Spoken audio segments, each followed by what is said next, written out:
You may have seen the commercials online and elsewhere with the actress Edie Falco. She is pushing for public financing of political campaigns at the state level.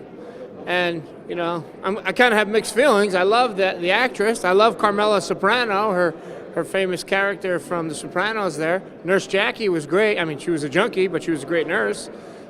Great characters there, but I have to beg to differ with the actress Edie Falco on public financing of campaigns. What this proposal does is it says if you get a contribution as a state lawmaker, assembly, or senate, or for a statewide office like the governor or comptroller, a contribution under $175 gets a 6-to-1 match. So if somebody gives me $100 out of their pocket and say, "Hey, Kieran, I want you to win this election. I want you to be able to, you know, pay for your campaign," the taxpayers would have to reach into their pockets and give me $600.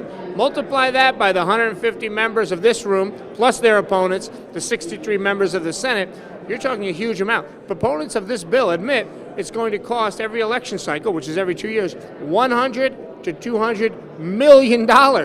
And that's their estimate. They're admitting to 100 to 200. That there's a $100 million gap in their estimate tells you they really have no idea how much it's going to cost. It could cost a lot more. So we could be looking at every 4 to 8 years, $1 billion in taxpayer money. And what's it going to go to? Here's what's going to happen.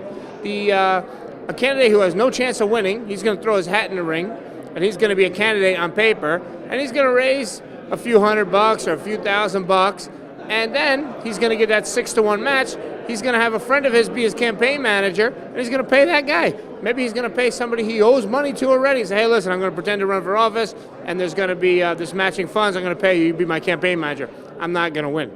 And in a way, this is a bill that is a solution in search of a problem. What we've seen in recent years on the right, and especially the left here in New York, upstart candidates. I mean, who's more famous right now than AOC, the congresswoman there? She beat a guy who was funded by the big money with small donations.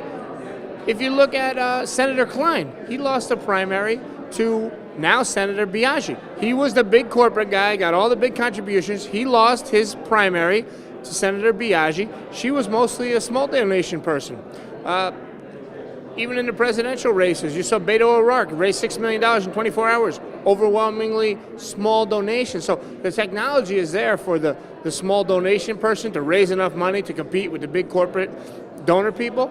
So I don't know why we would reach into the taxpayer's pocket for $100, $200 million every 2 years, probably more, when there's already a way to compete here. And you know, elections started to get expensive with TV. TV commercials cost a lot.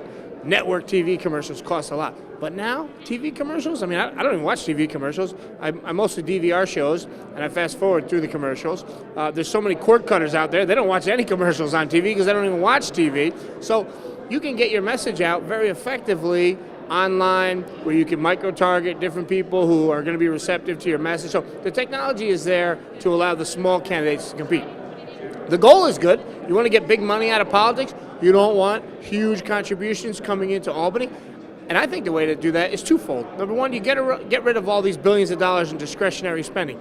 If a governor can cut a check to your business for millions of dollars, there's a huge incentive to give him thousands of dollars in campaign contributions. And that's what's going on. If you take that discretionary spending that the governor himself or senior lawmakers and legislative leaders can basically just hand out to their friends, that's the thing that leads to corruption. That's the thing that the big donors want. If they can't do that anymore, those big donors are going to go away. They're not going to make those big contributions.